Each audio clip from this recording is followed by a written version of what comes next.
지금 이제 바울은요, 이제 자신을 잡으려는 이제 데살로니가 시에서 이제 복음을 전할 때, 그 관리들을 이제 피해서 자신을 잡으려는 관리들을 피해서 이제 다른 지역으로 피신을 하죠. 그러다가 이제 아덴까지 이제 오게 됩니다. 지금 아테네를 가리키는 말이에요. 근데 아덴 좀 왔어요. 마음이 많이 무거운 겁니다. 염려가 확 일어나는 거예요. 복음 전하는 자신을 이렇게 데살로니가시에서 핍박했으면, 그럼 바울의 복음 듣고 예수 믿은 데살로니가 성도들도 어떻게 할 것이다?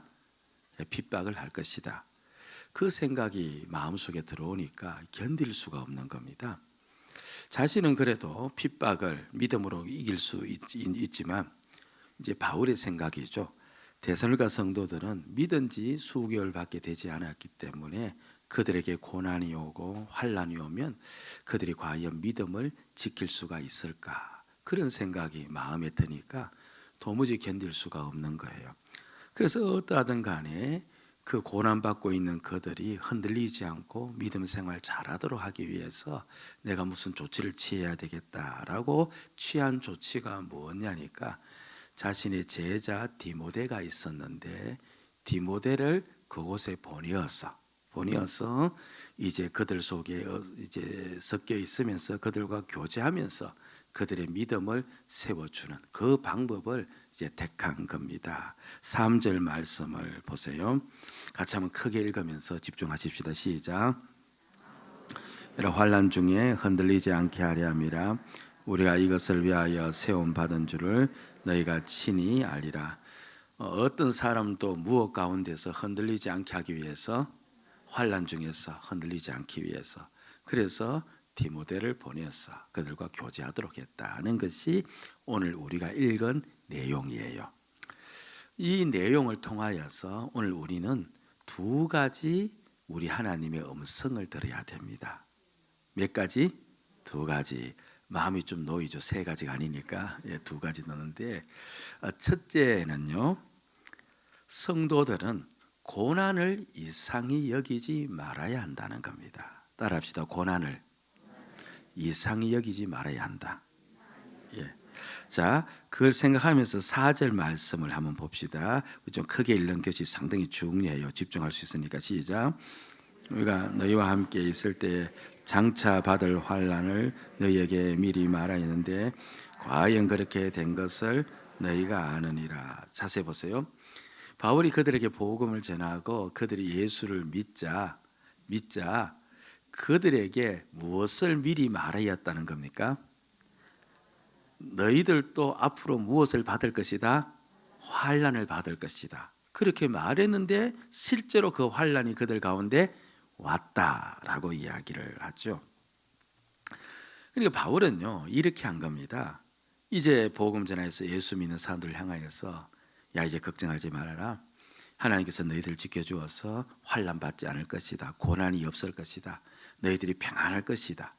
이렇게 이야기하지를 않고 예수 믿는 그들을 향해서 너희들에게 장차 환난이 있을 것이다 라고 이야기를 한 거예요.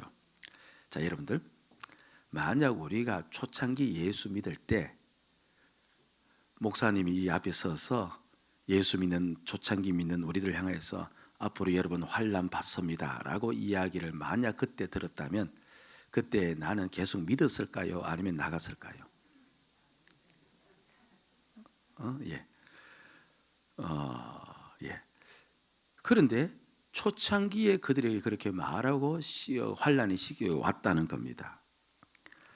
바울은요, 예수 믿으라고 그 당시에 사람들에게 전할 때 반드시 예수 믿는 자들에게는 무엇이 있음을 알았다는 거예요. 환난이 있음을 알았다는 겁니다. 그러면 그 바울의 전도를 듣고 예수 믿는 자들도 자신이 예수 믿으면 무엇을 당한다는 것도 알았다는 거예요. 환난 당한도 알았다는 거예요. 우리가 로마서 10장 10절 13절 보면요, 익숙한 구절이 나와요. 누구든지 주의 이름을 부르는 자는 구원을 얻으리로다 라고 하거든요. 이것을 아주 우리는 편안하게 이제 받아들입니다. 아, 그렇구나. 구원 받으려면 어떻게 하면 된다?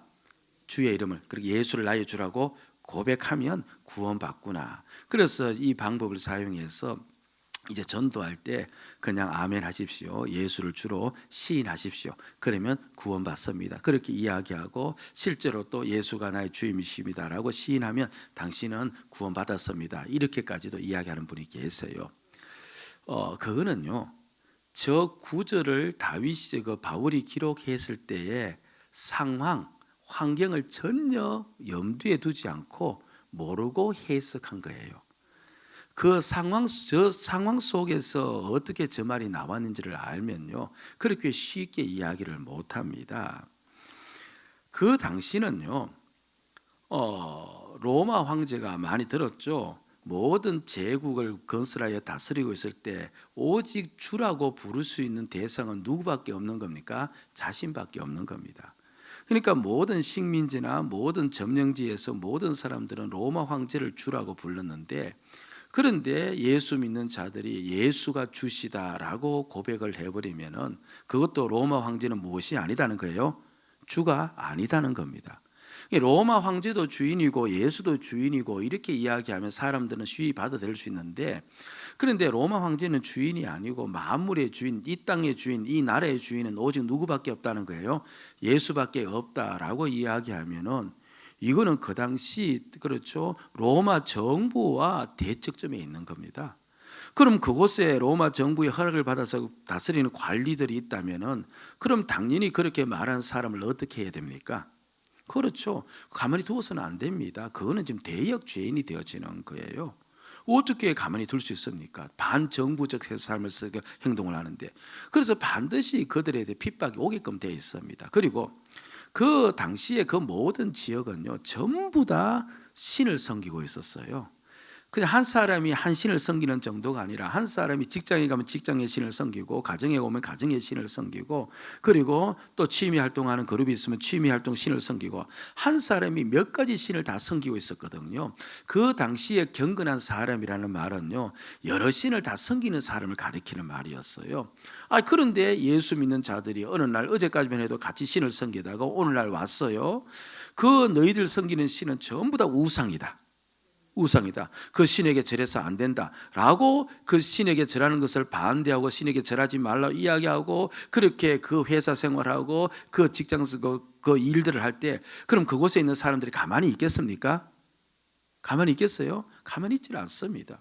우리가 신에게 안녕을 빌고 신에게 행복을 비는데, 너가 그렇게 하면 우리 신이 노하여서 얼마든지 우리를 벌줄 수 있다고 생각되어지면, 그렇게 우상을 섬긴다고 이야기하면서 그들 앞에서 신을 반대하는 그 그리스도인들을 가만히 두어서는 안 되는 겁니다. 그러니까 그 당시에 예수가 내 주인이라고 이렇게 고백한다는 것은 자신의 삶을 내려놓아야 돼요. 자신의 생명을 내려놓아야 되는 겁니다. 그걸 걸고서 예수가 내 주라고 고백하는 것.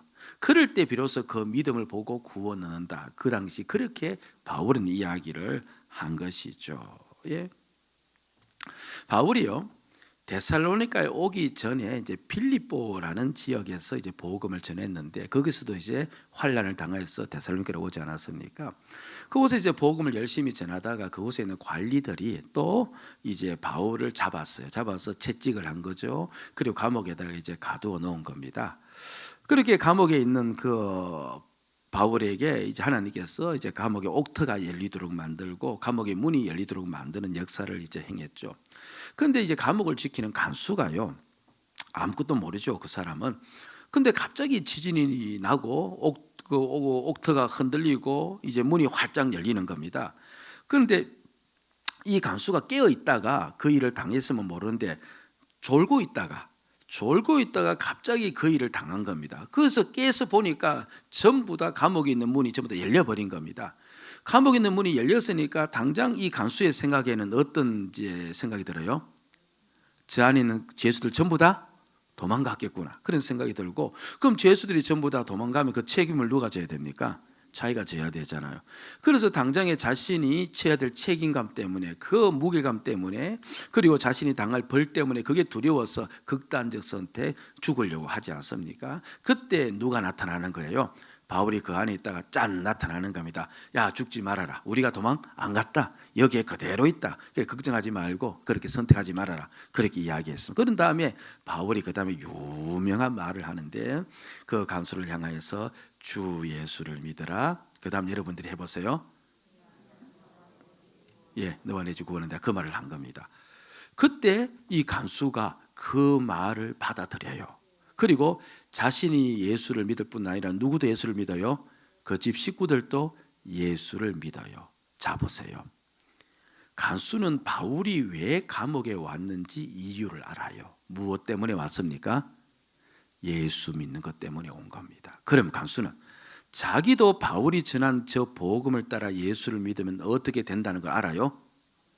여전히 채찍에 맞아 감옥에 가는 것도 알고, 그런데 자신만 가는 것이 아니라 자신 집이 다 믿었거든요. 그럼 자신 식구들도 뭡니까? 그렇게 어려움 당한다는 것도 아는 거예요. 그 당시에 예수를 믿는다는 것은요, 조금은 과장되었지 모르지만, 그런 이제 사실 핍박은 이제 이 몇 년 후부터 시작되었지만, 여하튼 자신의 삶을 내어놓지 않고, 자신의 생명을 내어놓지 않고, 자신의 안위만을 생각하면은 절대로 예수를 믿을 수가 없었습니다. 그들은 예수를 믿을 때 고난 당한다는 것, 그들에게는 지극히 정상적인 일이었어요. 그게 하나도 이상한 일이 아니었던 겁니다. 오늘날 현대 교회 안에는요, 번성신학이라는 것이 들어와 버렸어요. 예수를 믿으면 다 잘 된다는 거예요. 그래서 웃지 못할 에피소드가 참 많이 일어납니다. 한 권사님께서 몸이 아프셔서 예배에 나오지를 못했어요. 그런데 어느 누구도 그 권사님이 몸이 아프신 걸 몰랐던 겁니다. 나중에야 그 권사님이 몸이 아프셔서 예배에 못 나오셨다는 것을 알았던 거예요. 왜 그 권사님이 몸이 아프셔서 나오지 못한 걸 사람들이 몰랐을까? 이유는 간단합니다. 권사님이 교회에 알리지 않았기 때문에 그런 거예요. 그리고 성도들이 전화를 해도 그 이야기를 하지 않았기 때문에, 울부르기 때문에 사람들은 모르는 겁니다. 나중 되어야 이제 몸이 그때 많이 아프셔서 못 나오셨다는 것을 알았던 겁니다. 그럼 권사님이 왜 몸이 아프셔서 교회에 못 나왔다는, 예배 자리 못 갔다는 말을 하지를 않았을까요? 하면 되잖아요. 교역자가 전화하면 아유 제가 그때 너무 몸이 아파서 도무지 일어날 수 없으나 하면 되잖아요. 그런데 왜 하지를 못했을까요? 그 이유도 아주 간단했습니다. 그렇게 마냥 말했다가는 성도들이 오죽 권사가 기도 안 했으면 저렇게 아플까봐, 그 소리 들을까봐 안 했다는 거예요. 그런데요, 이게 실제로 일어나고 있는 일이에요. 그랬어요. 이게 제가 전도사로 있던 그 시절 30년 정도 더 된 그 이야기입니다. 권사님 그분만 그렇게 말한 건 아니에요. 그러니까 근본 사상 속에 들어가 있는 게 뭐냐니까, 예수 잘 믿으면 무엇이 없어야 된다는 거예요. 고난이 없어야 된다라고 믿었기 때문에 그런 겁니다. 그 신학이 유행을 해버린 겁니다. 물론 주님께서는요, 우리에게 평강을 주시기를 원해요. 아멘. 그래서 여러분들 바울이 쓴 편지가 이제 13권이잖아요. 13권인데 인사말에 반드시 들어가는 것이 너희들에게 하나님의 은혜와 평강이 있을지어다. 그리고 마지막 결론적으로 끝맺은 말 속에서도 너희들에게 무엇이 있을지어다? 평강이 있을지어다. 우리 하나님 아버지의 간절한 소원은요, 우리가 평강 가운데 있는 거예요. 마음도 평강 가운데 있을 뿐 아니라, 평강이라는 것은 우리의 삶의 전방위적 모든 영역 속에서 평강이 있기를 원하는 겁니다. 세상 사람들도 평강을 원하며 또 평강을 얻으며 살아가는데, 하나님의 자녀들인 우리들이 평강 가운데 살아갈 수 있는 것, 이건 지극히 당연한 일이고, 또 하나님 아버지께서 그 마음을 우리에게 품고 계시고 그것을 또 축복하기를 원하고 계시는 겁니다. 그런데요, 우리가 살고 있는 것이 하늘나라가 아니고 어디예요? 세상입니다. 예. 이 세상에는요, 고난이 없을 수가 없는 거예요. 내가 잘못해서 고난 당할 수도 있고, 나는 잘못하지 않았는데 다른 사람이 잘못해서 고난 받을 수도 있잖아요. 나는 멀쩡히 잘 이게 교통법규 지키면서 운전하는데 옆에 괜히 이제 알코올 그렇죠 농도가 짙은 운전수로 말미암아 그 사람으로 말미암아 내가 피해를 입고 고난 당할 수도 있겠고, 그러나 이도 저도 아닌 환경 때문에 우리에게 고난이 올 수도 있어요. 드린 말씀이 좀 이자가 지금 이자율이 너무 높아지는 바람에 대출 받으신 분들이 그렇죠, 그 이자 때문에 고난 받을 수도 있지 않습니까? 그건 나의 잘못도 아니고 너의 잘못도 아니고 환경이 지금 그렇게 되어져 간 겁니다. 그리고 실제로 예수를 또 열심히 믿으면 또 고난을 당하기도 합니다. 열심히 그렇죠, 봉사하는 가운데 오해를 받을 수도 있고 사람들로부터 숙도그림 당할 수도 있겠고, 그리고 또 사업하고 또 거래하는 현장 속에서 예수를 주로 삼고 정직하게 하다 보니까 손해 볼 수도 있겠고 불이익을 당할 수도 우리에게 있는 겁니다. 그런데 이 많은 고난이 올 때요, 예수 믿는 자는 고난 당하지 않아야 된다라고 이야기하면 그때부터 우리는 시험에 드는 겁니다. 그리고 실제로 수없이 많은 성도들이 고난을 당하였을 때 예수 믿는 걸 포기한 자들이 꽤 많이 있습니다. 내가 예수를 믿는데 왜 이런 어려움이 오냐는 겁니다. 여러분, 그렇게 생각하지 마셔야 됩니다. 예수 믿어도요, 우리에게 고난이 올 수가 있습니다. 환경이 그렇고 세상이 그렇고 사회가 그렇고 우리 자신이 또 죄 가운데 살기 때문에 주님의 궁극적 목적은요, 그 모든 고난 가운데 우리를 아름답게 만들어 가는 것이지 고난이 우리에게 전혀 없도록 만드는 게 아님을 아셔야 돼요. 만약에 고난이 우리에게 전혀 없으면요, 우리가 만들어질까요 안 만들어질까요? 하나님의 사람으로 다듬어지지 않습니다. 사람은 고난 속에서 연단되어지고 만들어지는 겁니다. 그러니까 행여나 우리 살아가는 가운데, 그리고 이 신앙생활하고 교회 안에서 생활하는 가운데 사람으로 인해서 고난받을 수도 있고 힘든 일이 당할 수 있잖아요. 그러면 그것을 왜 이렇게 힘들게 신앙생활을 하냐라고 하지 마시고 얼마든지 그럴 수 있음을 아셔야 돼요. 고난을 이상히 여기지 마셔야 돼요. 아멘. 꼭 이 말씀을 기억하세요. 그래서 그 고난이 올 때 저기에 대해서 전혀 다른 생각하지 마시고, 내가 주님을 더 굳게 붙잡으라는 사인인가 보다 싶어서 고난을 내 바람으로 삼아서 주님께 한 발짝 가까이 갈 수 있는 그런 믿음이 우리에게 있기를 주의 이름으로 축복을 드립니다. 아멘. 이게 첫 번째 주시는 음성이고, 두 번째 주시는 음성은요, 우리는 서로 응원을 해야 돼요. 따라합시다. 서로 응원해야 된다. 이게 중요한 부분입니다. 이제 바울의 염려가 뭐냐니까요, 고난이 오는 게 염려는 아니에요. 어차피 예수 믿으면 그 당시는 전부 다 무엇을 받는 것을 알았기 때문에, 고난 당해서 알았기 때문에. 근데 중요한 고난 때문에 믿음이 흔들리는 게 문제예요. 고난 때문에 시험 드는 게 문제라는 겁니다. 야, 예수가 살아계시냐 안 계시냐, 계속해서 그것을 붙잡아 버리면 그 사람은 어디로 가버려요? 믿지 않은 쪽으로 가버려요. 그렇게 그런 시험이 이제 오는 게, 이게 이제 문제인 겁니다. 그래서 어떠하든 간에 그들이 고난 가운데요, 믿음을 가지고 있어야 돼요. 믿음이 굳건하게 세워져야 돼요. 그래서 이 일을 그러면 어떻게 할까? 어떻게 하면 그들의 믿음을 세워줄까라고 이제 생각한 끝에 바울이 한 가지 결단을 내리는 겁니다. 그게 2절에 나와요. 자, 2절 우리가 주목해서 같이 읽읍시다. 시작. 우리 형제 곧 그리스도 복음을 전하는 하나님의 일꾼인 디모데를 보내니 이는 너희를 굳건하게 하고 너희 믿음에 대하여 위로함으로. 자막을 보시고 한번 대답해 보십시다. 바울이 처한 조치, 믿음이 흔들리고 있는 그들을 향한 바울의 취한 조치는 어떤 것이었습니까? 사람 한 명을 그곳에 보내서, 아무나 보내는 것이 아니고 예수를 주로 삼고 있는 그리스도의 복음을 전한 디모데를 그곳에 보내어서 그들과 교제를 하게 해서 그들의 믿음을 어떻게 하고 굳건하게 하고 그들의 믿음에 대해서 위로해 주는 그 일을 한 겁니다. 그러니까 믿음을 세워주기 위해서, 보세요, 믿음을 세워주기 위해서 고난을 없애주려고 간 게 아니에요.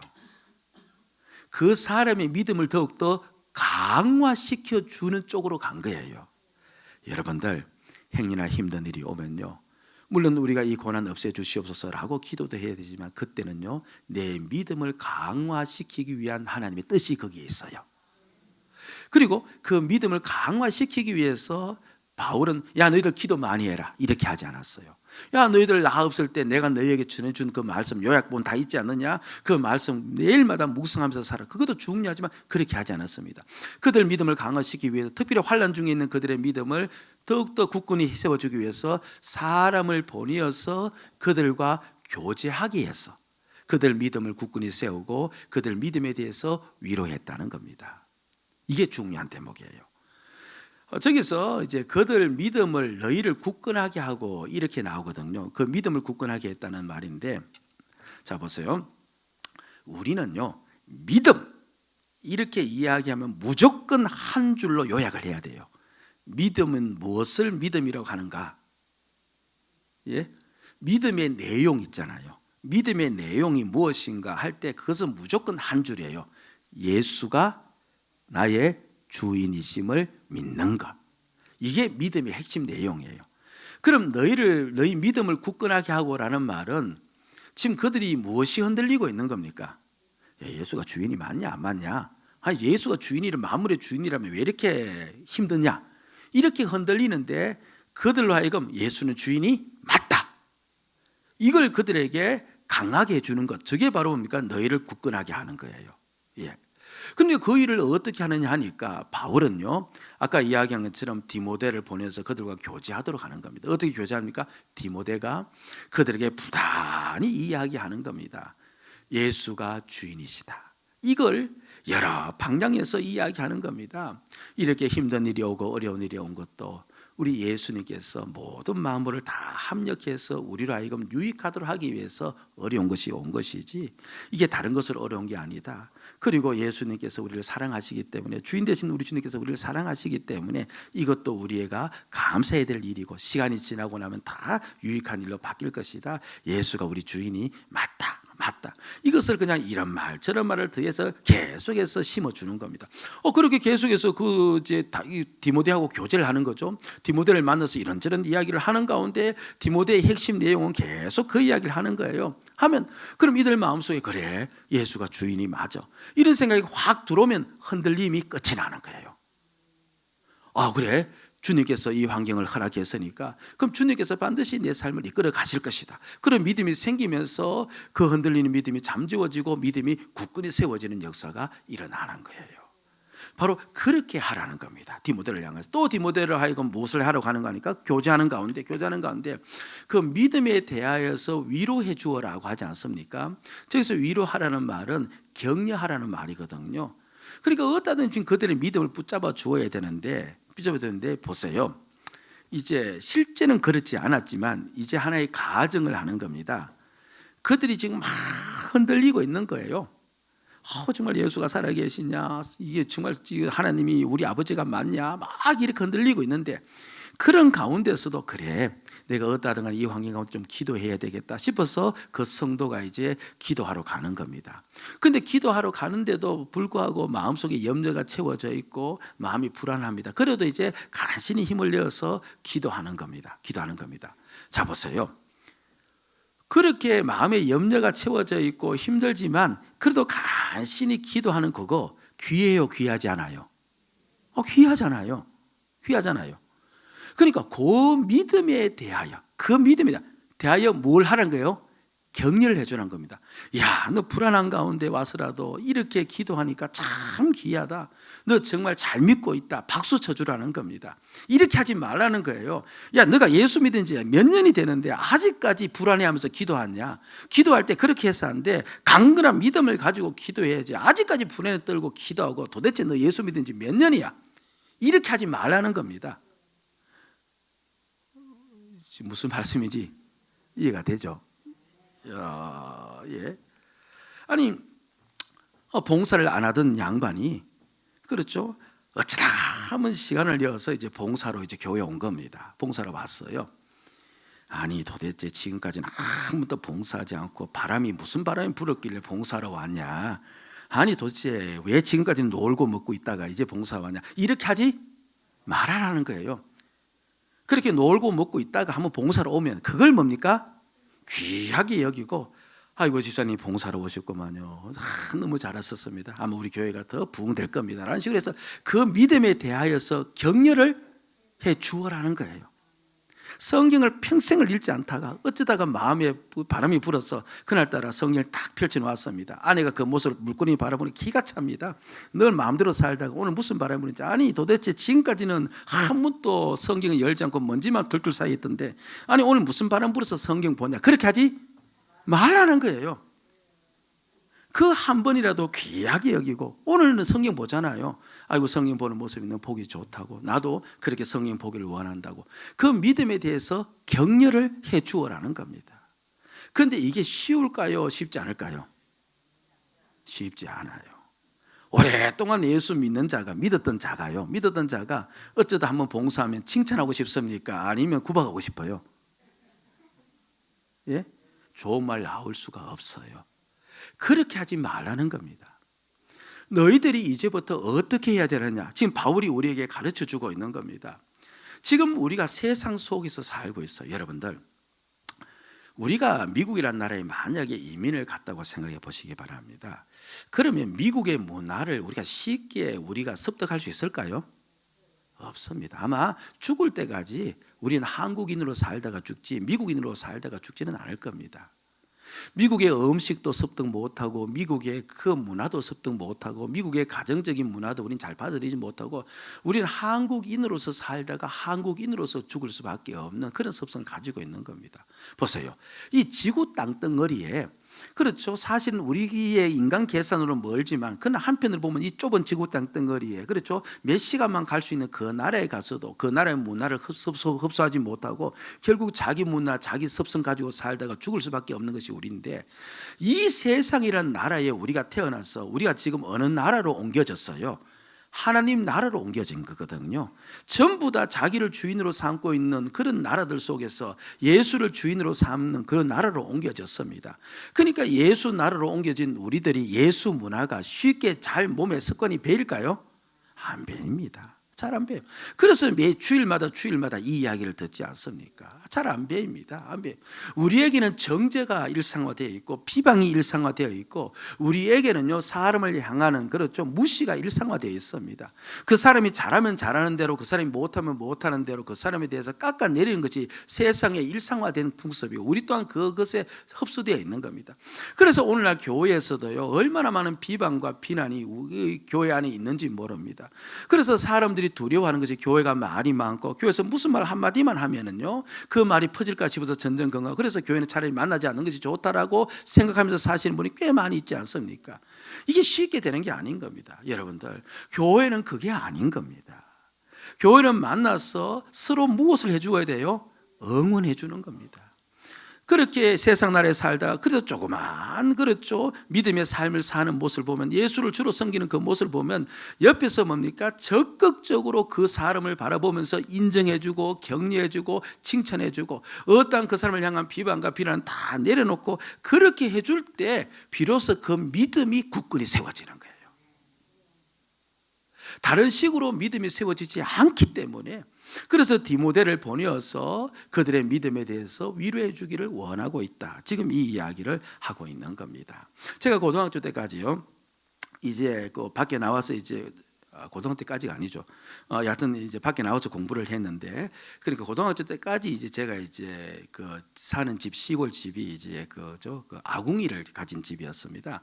그러니까 제가 이제 가면요, 이제 주말에 집에 가잖아요. 가면은 제가 잘방 겨울 같으면 제가 이제 불을 떼서 이제 제가 자는 겁니다. 불 떼지 않으면 이제 추워서 잠을 못 자죠. 그런데 이제 아궁이 이제 불을 많이 떼다 보면, 여러분 아시죠? 불도 너무 떼면요, 이게 방바닥에 끌어올라서 잠을 또 못 자요. 시골 아궁이는요. 그래서 어느 정도 이제 하다가 이제 불을 끄든지 이제 더 이상 태우지 않아야 되는데, 근데 이제 그날따라 이제 아무 생각 없이 불 떼다 보면 계속 장작을 넣을 수 있지 않습니까? 그러면 아차 싶어서 아궁이에 있는 장작을 어떻게 합니까? 빨리 꺼내요. 꺼내는데 그때 아궁이에 있는 장작을 꺼냈어요. 마당에 휙 던져 놓지 않습니까? 그렇게 잘 타는 장작인데 그 한 개비를 휙 던져 놓으면은 그 장작이 계속 타요? 아니면 꺼져버려요? 꺼져버립니다. 그렇게 잘 타는 장작인데요, 그런데 한 겹이만 따로 떨어져 놓으면요, 그 불길이 점점 옅어지고 그리고 연기가 무릉무릉 나면서 결국은 시커먼 숯으로 변해 있는 것을 우리가 봅니다.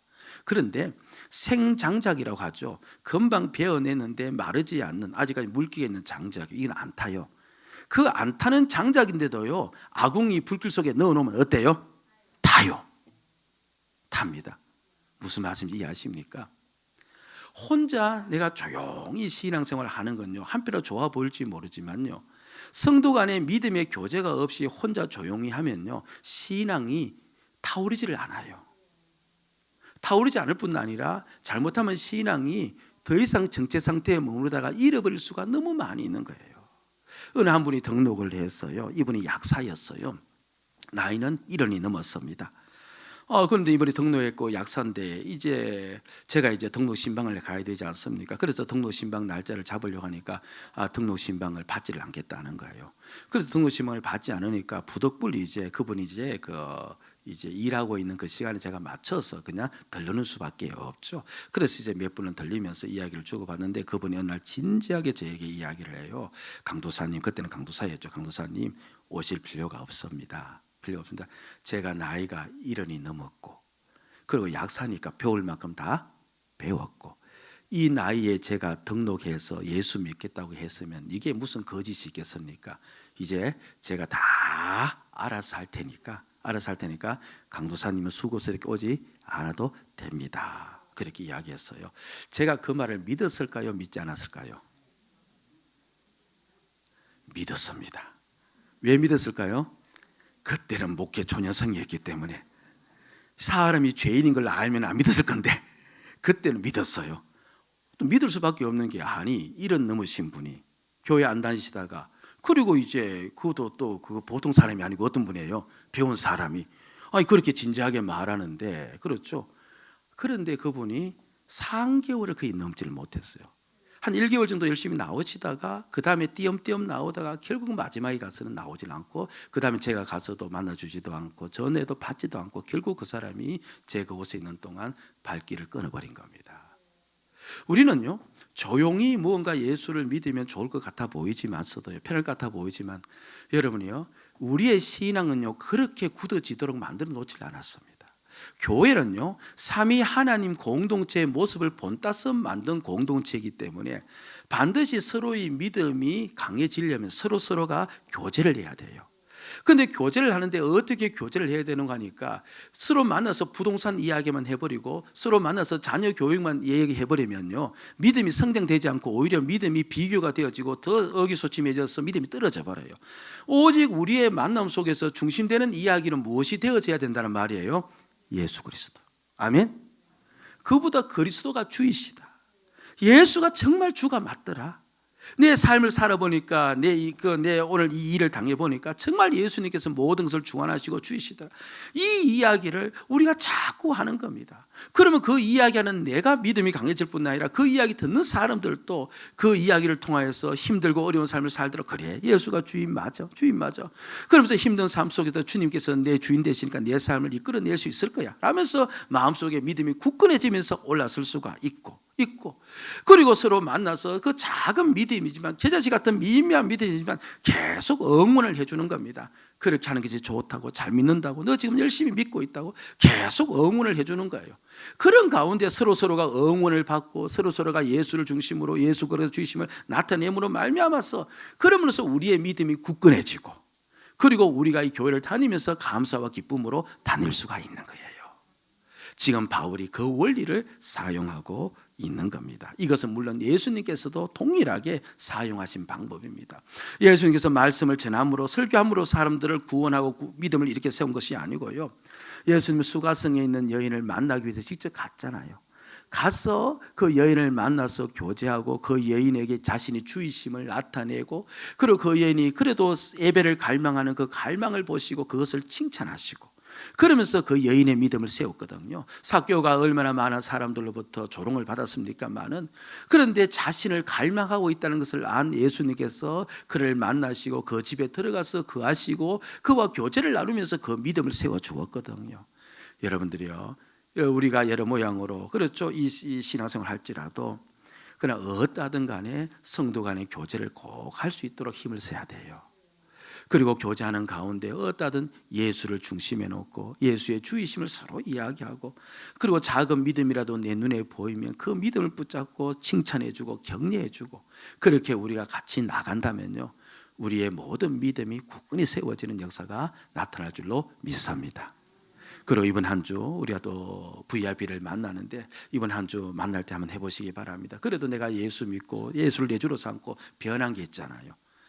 예수를 내 주로 삼았는데 변한 게 하나도 없다면 이거는요, 좀 생각해 봐야 될 문제예요. 그래도 내 마음이 좀 변했고, 내 성품이 변했고, 내 가정의 삶이 변했고, 내 직장의 삶이 변한 것이 다 있는 줄로 믿습니다. 그들 앞에 가서, 그것도 하나님의 예비한 영혼이지 않습니까? 비록 진지하게 말은 못할지라도 그러나 지나가는 말로도 내 예수 믿고 내 성품이 이렇게 바뀌었어, 내가 예수를 내 주인 삼고 내 가정이 이렇게 조금이나마 바뀌었어, 그 이야기할 때 그 얼마나 그들 심령 속에 그 말씀이 충격으로 다가올까요? 어디 세상에 나가서도 변하지 않는 것이 이 세상인데, 이번 한 주도 그렇게 한번 살아보시고, 어떤 우리 교회가 서로 간의 믿음의 교제를 신실하게 나누면서 모든 믿음이 시험 들지 않고 성장하고 굳게 세워지는 그런 역사가 나타나기를 주의 이름으로 축복을 드립니다. 아멘.